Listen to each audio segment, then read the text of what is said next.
que se va a viciar. No. Bueno, conste, ¿eh? Vamos a ponernos de pie para hacer una oración. En el nombre del Padre, y del Hijo, y del Espíritu Santo. Oh inefable Creador nuestro, altísimo principio y fuente verdadera de luz y sabiduría, dígnate infundir el rayo de tu claridad sobre las tinieblas de mi inteligencia, removiendo la doble oscuridad con la que nací, la del pecado y la ignorancia. Tú que haces elocuente las lenguas de los pequeños, instruye la mía, que infunde en mis labios la gracia de tu bendición. Dame agudeza para entender, capacidad para retener, método y facilidad para aprender, sutileza para interpretar y gracia abundante para hablar. Dame acierto al empezar, dirección al progresar y perfección al acabar. Oh Señor, Dios y hombre verdadero, que vives y reinas por los siglos de los siglos. Amén. En nombre del Padre, y del Hijo, y del Espíritu Santo. Amén. Muy bien, bueno, vamos a ver de qué se acuerdan de la última sesión. Apuntes cerrados. ¿Andé? Ajá. ¿Qué más?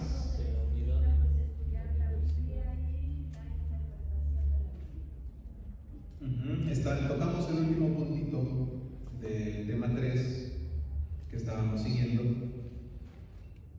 y en ese puntito nos preguntábamos el lugar de la Biblia dentro de nuestra tarea de evangelizar, dentro de la misión de la iglesia, mejor dicho. Y entonces ahí dijimos que la evangelización, igual que la teología, nace de la Sagrada Escritura. Aquello que llevamos a los demás es la palabra de Dios. No es lo que yo pienso, no es lo que a mí se me antoja, sino la palabra de Dios. Muy bien. Bueno, por eso decíamos que es necesario el estudio y la oración con la Sagrada Escritura. Ese fue el último puntito que tocamos del tema 3 del texto base que estábamos siguiendo. La Sagrada Escritura, la Biblia, en la vida y en la misión de la iglesia. Muy bien, y después pasamos a otro texto que es el que ahora seguiremos en esta sesión, en la que nada más nos queda esta y la que sigue, ¿verdad? Ya se van a librar aquí, bendición a Dios. Ahora estamos siguiendo Escucha Israel de Carlos Junco Garza, y dijimos que específicamente íbamos a hablar de la séptima unidad y contenido de la Sagrada Escritura. Muy bien. Y entonces hablamos, el primer punto fue unidad en la diversidad. Muy bien. Bueno, ¿de qué se acuerdan sobre este punto? A ver.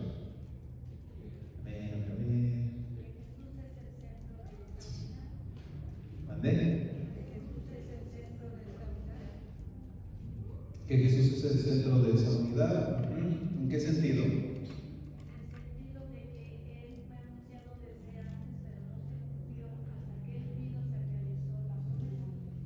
Correcto, Cristo es el centro de esa revelación, en el sentido de que en el Antiguo Testamento Él es anunciado, y en el Nuevo Testamento viene a su cumplimiento, viene a su plena realización eso que Dios había prometido en el Antiguo Testamento. Bien, ¿en qué más dijimos que hay unidad en la diversidad? ¿Cuáles son los factores de unidad? A ver, ¿quién se acuerda? Dijimos algunos factores que hacen que los distintos libros de la Sagrada Escritura tengan unidad, incluso cuando por el tiempo en el que fueron redactados, por la diversidad de autores, pues realmente son libros muy distintos. Cierra su libro la maestra. Sí, en primer lugar dijimos respecto del autor. ¿Quién es el autor de todos estos libros? El primer autor es Dios. ¿Por qué? Porque es Él quien inspira a todos estos escritores que a lo largo de un poquito más de un milenio, bueno, pues fueron consignando por escrito la revelación. Muy bien, entonces, estos libros tienen unidad debido a que su autor es uno y el mismo, Dios. Bien, después, ¿cuál es su contenido? La historia de la salvación. Su contenido es precisamente este, que lleva como un hilo conductor que atraviesa todos estos libros, que es la historia de la salvación, que es el deseo de Dios de que nosotros vivamos en amistad con Él. Y ese deseo de Dios a veces se encuentra con corazones abiertos, disponibles para entablar una amistad con Él, y hay veces que más bien se va encontrando con corazones endurecidos, o que se van endureciendo, que se van negando, y ahí va, ¿no? Esa es la danza de la historia de la salvación. Dios que se acerca, el hombre que a veces dice sí, que después se aburre y dice mejor siempre ya no, va por ahí y se revuelca, y ya después, dijo el Chavo del 8, vuelve con el rabo entre las patas. ¿Sabes qué, Señor? Que siempre sí, y ahí va, ¿no? Y esa es la danza continua de la historia de la salvación. Dios que permanece fiel a su oferta de amor, y el hombre que a veces dice sí, que a veces se aleja y que regresa. Esa es la danza de la historia de la salvación. Bueno, entonces dijimos que el hilo conductor, el contenido que une a estos libros es precisamente la historia de la salvación. Muy bien. Y el último aspecto que une a estos libros, ¿cuál es? La finalidad, que es la salvación. Así es. El que podamos compartir la vida de Dios, que podamos vivir una felicidad, una plenitud, una alegría semejante a la suya. Muy bien, bueno. Dígame, hermana. Dijo que San Juan decía que Jesús fue glorificado en la cruz. Correcto. No entendí quiénes dijeron que eran glorificados en la resurrección. En los sinópticos, en los evangelios sinópticos, todo apunta a que es la resurrección el momento de la glorificación. En cambio, para San Juan, esa glorificación ocurre ya en el momento de la cruz. Bueno, continuamos entonces y decíamos precisamente que, bueno, pues que hay algunas... esto fue respecto de la unidad, respecto de la diversidad. Bueno, pues decíamos que en la Sagrada Escritura podemos ir viendo una cierta evolución en la comprensión de las verdades de la fe. Evolución que no siempre es lineal, que a veces avanza, que a veces se estanca, que a veces incluso retrocede. Decíamos que hay diversidad también en la Sagrada Escritura. Bueno, pues porque precisamente siendo autores tan distintos, tan diversos, bueno, pues algunos tienen un modo de escribir y otros tienen otro, ¿no? Poníamos el ejemplo de Isaías, que era un compadre que estaba bastante bien parado con la alcurnia de Jerusalén, de Israel, y bueno, pues él tiene una forma de escribir, ¿no? Él tiene una forma de escribir y él tiene unos ejemplos que poner. ¿No querían el ventilador? ¿Sí o no? Si lo quieren apagar, apáguenlo. A veces mejor nada, entonces no. Decíamos que por otro lado tenemos, por ejemplo, a nuestro amigo Amós, que era agricultor, que era ganadero, que cuidaba a sus borreguitos, que se dedicaba a cultivar higos. Y bueno, pues por supuesto que eso implica una diferencia en su forma de escribir.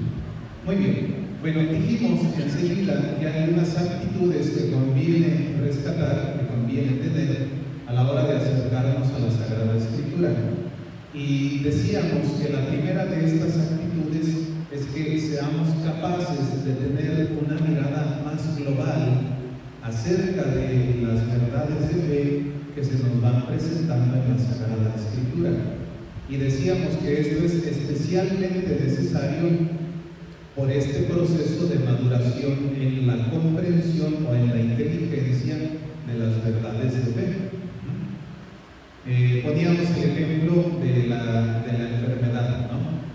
Que por allá en el libro del Éxodo aparece ese Dios que castiga los pecados de los padres en los hijos, ¿no? Y decíamos que sí, en su momento esa era la comprensión que Israel tenía, porque ese es un primer esquema que nace respecto de la retribución. Ya en su momento, si Dios lo permite, también podríamos platicar de este asunto, ¿no? Por ejemplo, del asunto de la retribución. El primer esquema de la retribución es: a los buenos les va bien, a los malos les va mal. Esa era la retribución en la que creía Israel. Y sonaba muy bonito en papel, y sonaba muy bonito como idea. Pero Israel se va dando cuenta de que ese esquema de retribución no siempre se realiza. Que hay veces que a los buenos les va mal, y hay veces que a los malos les va muy bien. Y entonces dicen: ¿cómo le hacemos? ¿Qué está sucediendo aquí? Se supondría, esto es lo que piensa Israel al principio, se supondría que si Dios es un Dios justo, bueno, pues le dará a cada quien lo que le corresponde. Lo que le corresponde a las buenas obras deberían ser bendiciones, lo que le corresponde a las malas obras debería ser una corrección o un castigo, ¿no? Una consecuencia acorde a la naturaleza de dichas acciones. Y sin embargo no siempre sucede así, no siempre sucede así. Y tenemos libros como el libro de Job que ponen en entredicho este asunto de la retribución. El libro de Job es bien interesante porque al principio y al final, los primeros versículos y los últimos versículos son escritos a manera de una especie de prosa, ¿no? Donde se presenta precisamente el tema de la retribución. A los buenos les va bien, a los malos les va mal. Y tanto al inicio como al final, esa es la idea que se presenta. Todo el medio es un poema. Y esto es bastante curioso, yo no sé por qué el autor decidió hacerlo así, pero todo el medio es un poema que cuestiona esta idea, que cuestiona la retribución tradicional. El asunto es que el autor del libro de Job topa con pared. Él no alcanza a resolver el problema de la retribución. La presenta al inicio, la critica en todo el desarrollo de su libro, y al llegar al final no encuentra solución. No encuentra solución a por qué a los malos no siempre les va mal y a los buenos no siempre les va bien. Y entonces vuelve a presentar la retribución clásica. ¿Qué es lo que sucede al final del libro de Job? Que a Job, bueno, pues le nacen más hijos, ¿no? A Job se le entregan más tierras, a Job se le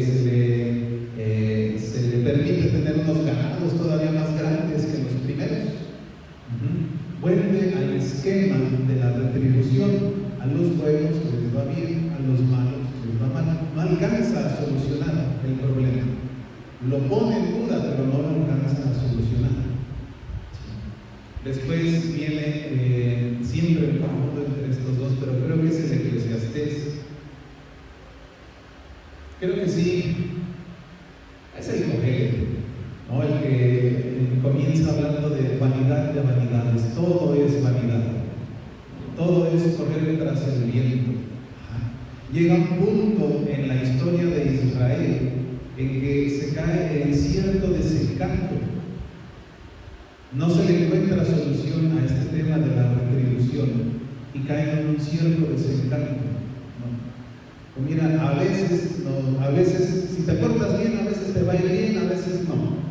Si te portas mal, a veces te va a ir mal y a veces no. ¿Qué hacemos? Bueno, pues dice el autor de este libro, pues mira, cuando te vaya bien, disfrútalo. Cuando ya no te vaya bien, pues ya te aguantas. Esa es la solución a la que llega el Evangelio. Y parece, algunos estudiosos así lo ven, parece una especie de hedonismo. Lo único que lo salva, o sea, al final es cuando puedas disfrutar, cuando te esté yendo bien, disfrútalo. Cuando te empiece a ir mal, pues ya toca aguantar, ¿no? Toca aguantar vara, ya de modo. Esa es la idea que presenta el Evangelio. Y lo único que lo salva de una especie de hedonismo, de buscar el placer por el placer, es que el autor dice que el hombre tiene permitido disfrutar de los bienes a los que tiene acceso. El hombre hace bien en aprovechar de esos momentos de bonanza y de paz, porque al final son un don de parte de Dios. El bien viene de Dios. Y por lo tanto, si en algún momento de tu vida te empieza a ir bien, pues es Dios que pues, te está bendiciendo, y aprovecha la bendición de Dios. Cuando se te acabe tu crédito, ¿no? Cuando se te acabe tu saldo, y entonces ya no haya bendición de parte de Dios, bueno, pues ya tocará aguantarse. Ahí llega la reflexión de Israel acerca de la retribución. Más adelante, entre algunos profetas y algunos salmos místicos, comienza a surgir la idea de que Dios, que es un Dios fiel, no puede dejar las cosas así. No puede dejar que a los buenos les haya ido mal. No puede dejar que el balance final de la vida del justo sea, pues a este le fue mal. Se portó bien, pero le fue mal. Y no puede dejar que el balance del impío sea, pues no le hizo caso a la ley y de todos modos se la pasó bien a gusto. Entonces Israel dice, debe haber algo más. Debe haber algo más.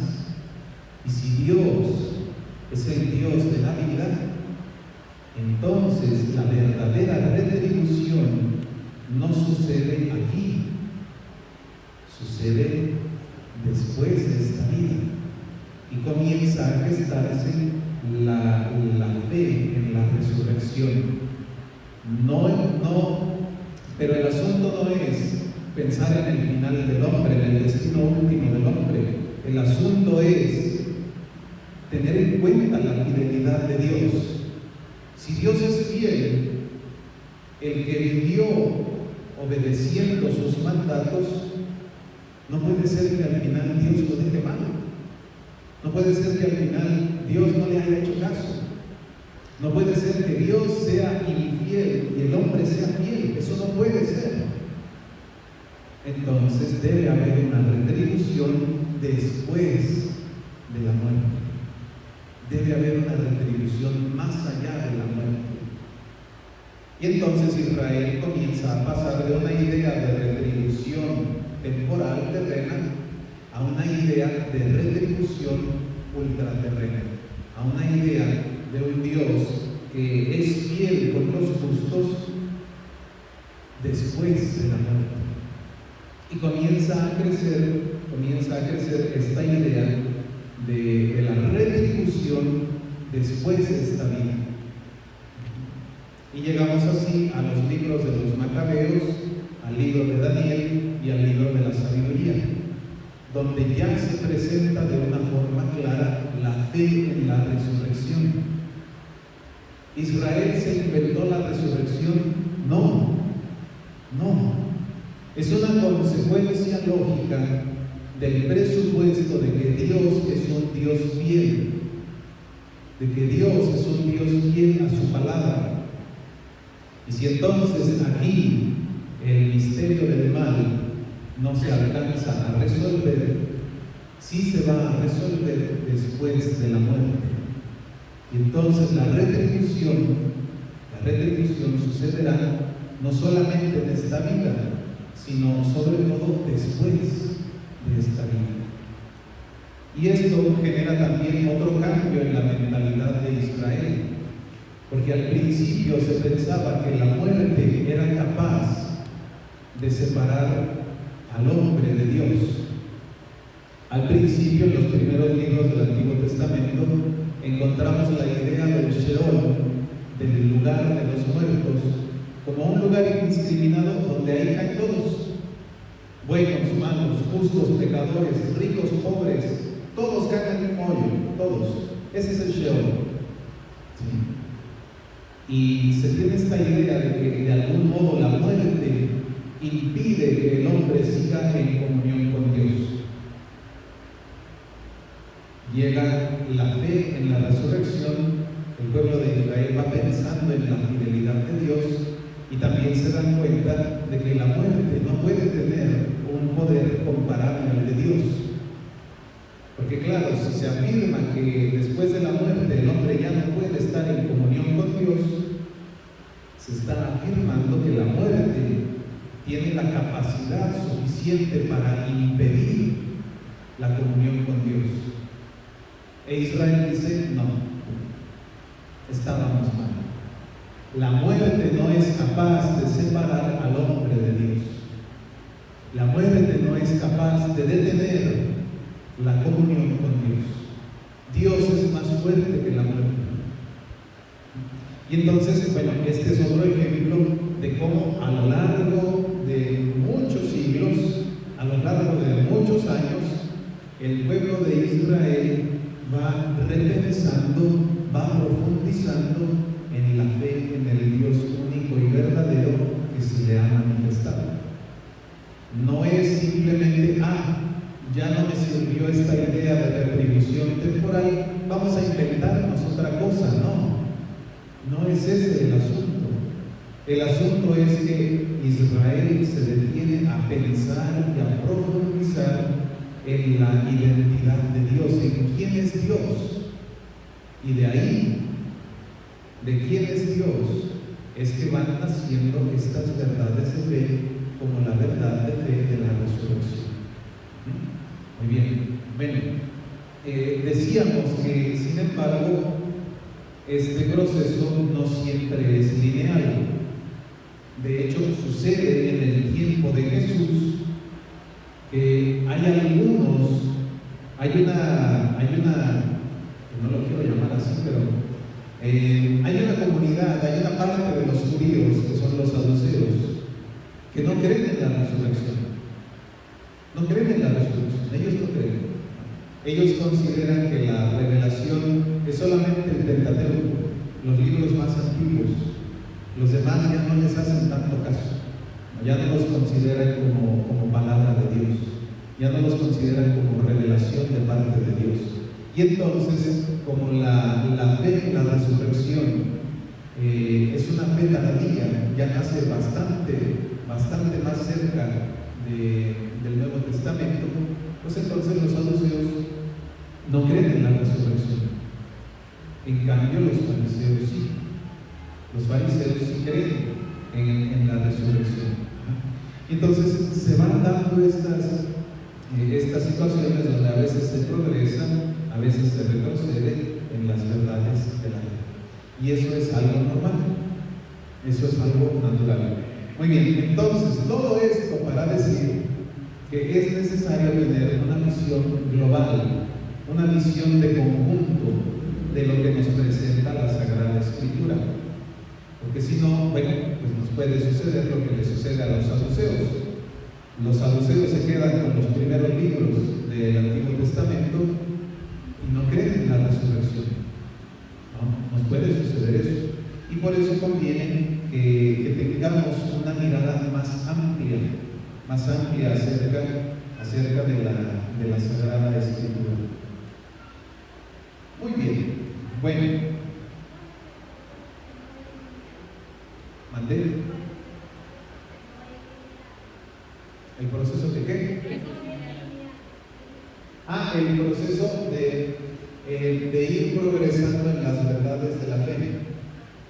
Decíamos la vez pasada, poníamos el ejemplo de la enfermedad como retribución, ¿no? Decíamos que en el Éxodo aparece así: si a ti te va mal, si tienes alguna enfermedad y tú no has hecho nada, es porque tus antepasados pecaron. Eso está en el Éxodo. Después, más adelante, con los profetas, sobre todo el profeta Ezequiel y el profeta Jeremías, esta idea de la enfermedad como algo que yo pago por lo que yo estoy pagando por lo que hizo mi papá o mi abuelo, ya no aplica, ¿no? Es lo que decíamos la vez anterior. ¿Por qué andan diciendo en Israel? Los padres comieron uvas agrias y a los hijos se les destemplaron los dientes. Juro por mi vida, dice Yahvé, el pecador morirá, no otro. Entonces, esta idea antigua de que Dios castiga a los hijos por los pecados de los padres ya queda superada con algunos de los profetas. Y resulta, uno pensaría, bueno, pues si ya quedó superada, pues ya quedó atrás la idea. Sin embargo, a Jesús le preguntan al respecto del cielo del nacimiento, ¿quién pecó? ¿Quién pecó? Y ahí se nota una regresión. Entonces, por eso digo que estos procesos de profundización en las verdades de fe no siempre es lineal. A veces hay retrocesos. Bien, bueno, eso respecto de este tema, de la actitud con la que hay que acercarnos a la Sagrada Escritura. Es necesario acercarnos, en primer lugar, con una visión global y, en segundo lugar, es necesario que nos acerquemos también, dice nuestro autor, con respeto, que nos acerquemos siempre con respeto. ¿En qué sentido debemos acercarnos con respeto a la Sagrada Escritura?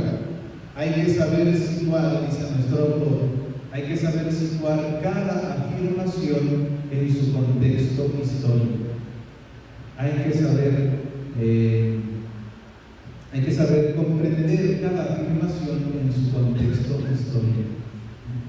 A la distancia, desde lo que nosotros hoy creemos, desde lo que nosotros hoy sabemos, bueno, pues a veces podría ser muy fácil juzgar como equivocadas o como irracionales algunas prácticas que en algún momento se permitían dentro del pueblo de Israel y que se presentan dentro de la Sagrada Escritura. Pensemos, por ejemplo, en el asunto de la esclavitud. El asunto de la esclavitud a lo largo de la Sagrada Escritura, bueno, pues se presenta como algo normal, ¿no? Como algo que, bueno, pues que ahí está, ¿no? Y entonces, claro, desde nuestras categorías hoy puede ser muy fácil juzgar y decir, bueno, pero ¿cómo aparece eso en la Biblia? Claro, es que lo que estamos haciendo es juzgar desde nuestras categorías una realidad muy distante, que se estaba dando en otro momento, que se estaba dando en otras circunstancias históricas y culturales. Y entonces por eso nuestro autor nos invita a que también nos acerquemos con respeto, colocando cada situación en su contexto histórico. Bien, estas son las dos actitudes que nos propone nuestro autor, Carlos, para acercarnos a la Sagrada Escritura, sobre todo en este tema de la diversidad y de la unidad. Bien, pasamos al siguiente apartado de este primer punto, que es la relación entre Antiguo y Nuevo Testamento. Nuestro tema principal es la unidad y contenido de la Sagrada Escritura. Ese es nuestro tema principal. El primer punto de nuestro tema ha sido la unidad en la diversidad. Ese ha sido nuestro primer apartado. Y ahora nuestro segundo apartado es la relación entre el Antiguo y el Nuevo Testamento.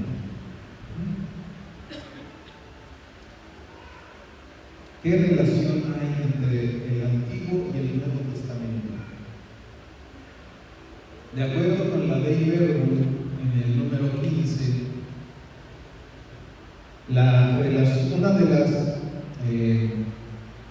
el asunto principal que relacionan al Antiguo y al Nuevo Testamento, como ya decíamos hace un ratito, es la idea de preparación en el Antiguo Testamento y cumplimiento en el Nuevo Testamento.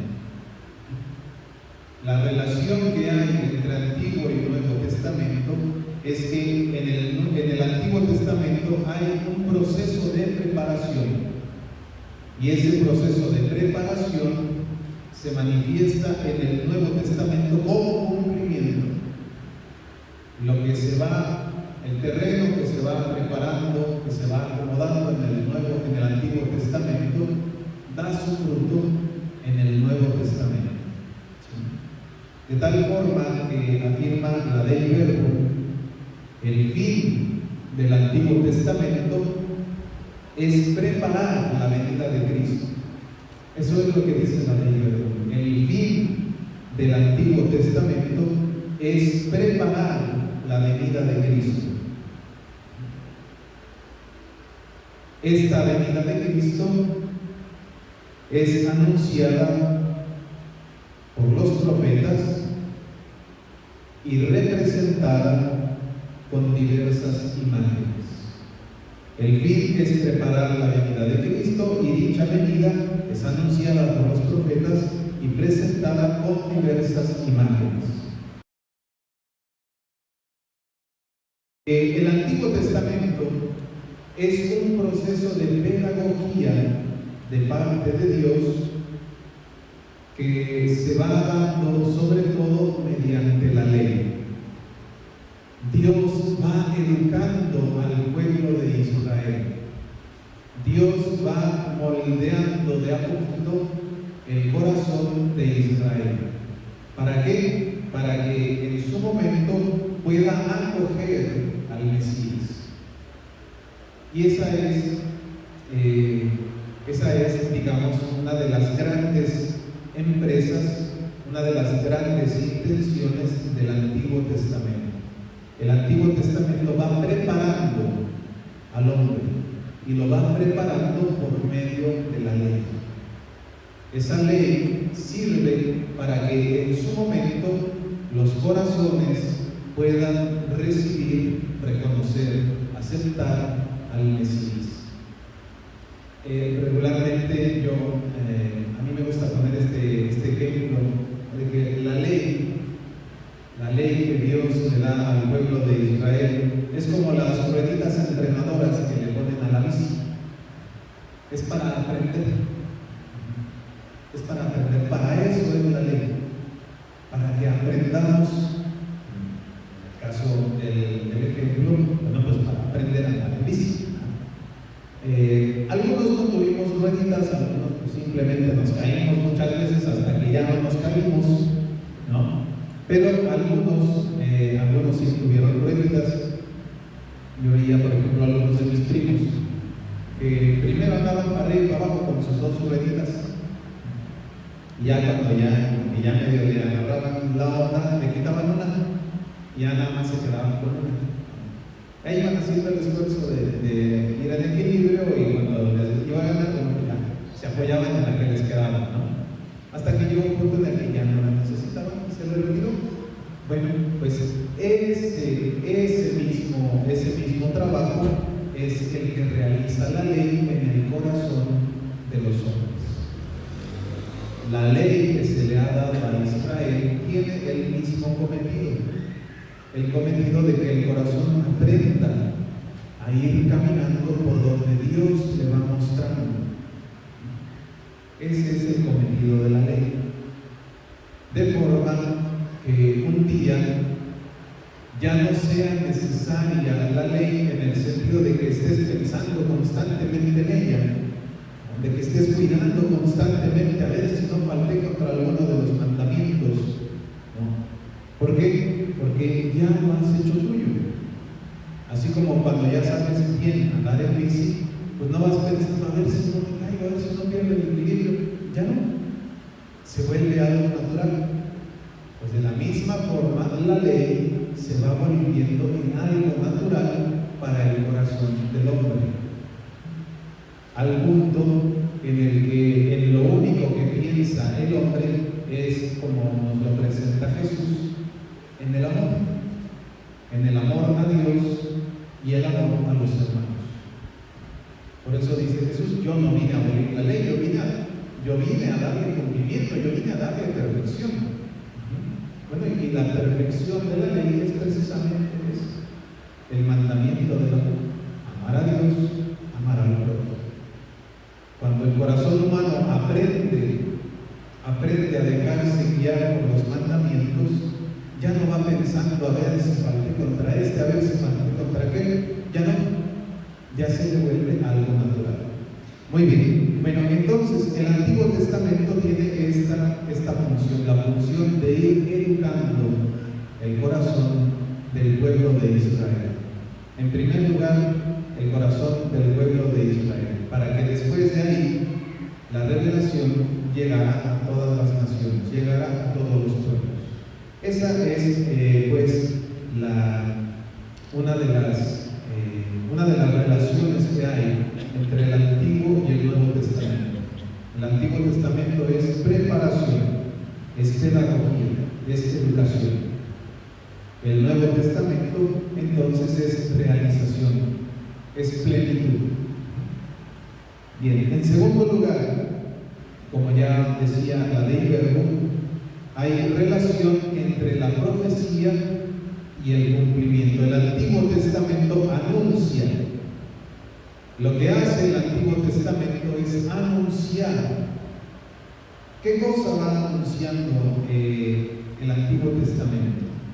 Precisamente el deseo de Dios de vivir cerca de nosotros.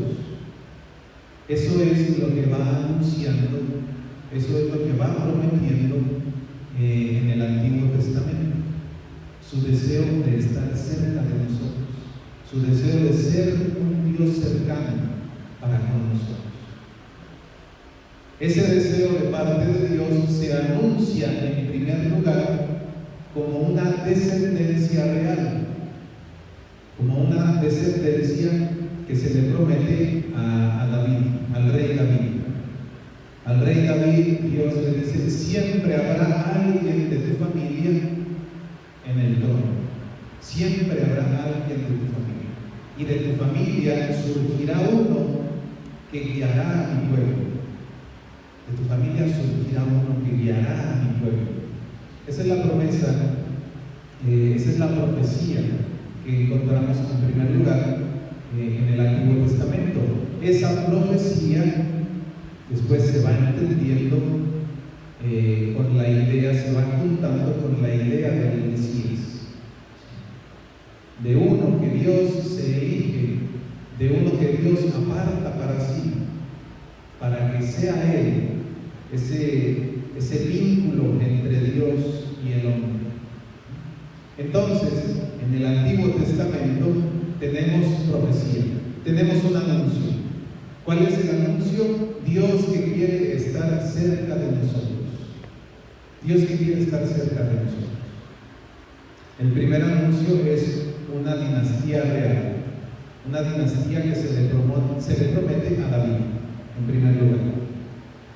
Después, esa promesa, esa dinastía, se conecta con la idea, con la promesa del Mesías, de un hombre que Dios va a apartar para sí mismo, para que sea ese puente de unión entre nosotros y Dios. En el Nuevo Testamento, esa profecía, ese anuncio, no solamente se cumple, sino que es totalmente rebasado. Es totalmente rebasado porque para el pueblo de Israel, creo que de esto no hemos hablado en estos días, en estas sesiones. Para el pueblo de Israel hay un límite, hay una limitante, y es que ellos creen en un Dios monopersonal. El Dios único y verdadero es un Dios unipersonal, es una sola persona. Esto comporta ciertos límites que el pueblo de Israel no alcanza a superar. Uno de los límites tiene que ver precisamente con este tema de la cercanía de Dios. Si Dios es el santo de los santos, Dios es de una naturaleza completamente distinta de la nuestra, entonces eso implica que ha de permanecer siempre como un ser trascendente, como un ser que está más allá del tiempo y del espacio. Si Dios es un ser de una naturaleza completamente distinta a la nuestra, si Dios es un ser trascendente, entonces ¿cómo le va a hacer para acercarse a nosotros? ¿Cómo le va a hacer para seguir siendo el santo de los santos y al mismo tiempo estar cerca de nosotros? Y ahí el pueblo de Israel topa con pared, no alcanza a resolver esa tensión entre la santidad de Dios y su deseo de acercarse a nosotros. No la alcanza a resolver.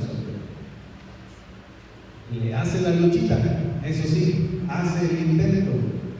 Y unos de los intentos que hace son los que hoy en teología se conoce como las figuras de mediación. Cuando en el libro del Éxodo se le presenta a Dios a Moisés, sucede algo bien curioso. Si después pueden hacerlo, vayan al pasaje de la zarza ardiente y préstenle atención. Préstenle atención, porque ahí se confunden dos personajes. En la zarza ardiente comienza hablando, o parece que comienza hablando, el ángel, un ángel. Pero después resulta que no, después resulta que ese ángel como que se identifica con Yahvé. Es bien interesante ese pasaje y sucede también en algunos otros. Estas son las figuras de mediación. Son seres que de alguna manera medio se identifican con Dios, como que tienen algo que los asemeja a Dios, pero también tienen algo que los distingue. Y es el caso del ángel de Yahvé, es el caso del Espíritu, es el caso de la sabiduría. Estos tres seres que se presentan en el Antiguo Testamento como seres personales, de alguna forma se identifican con Dios, de alguna forma, pero no son Dios. Ese es el esfuerzo que Israel hace para decir, bueno, sí, Dios es santo, Dios es trascendente, Dios es totalmente distinto de nosotros, pero de todos modos, de alguna forma se hace cercano. Pero no le alcanza a Israel, no le alcanza, porque al final es un ser distinto de Dios. Medio se identifica con Él, pero al final termina siendo un ser distinto, ¿no? Bueno, otra de las figuras que de algún modo hacen presente o cercano a Dios es la tienda del encuentro, que después evoluciona, digámoslo así, en el templo.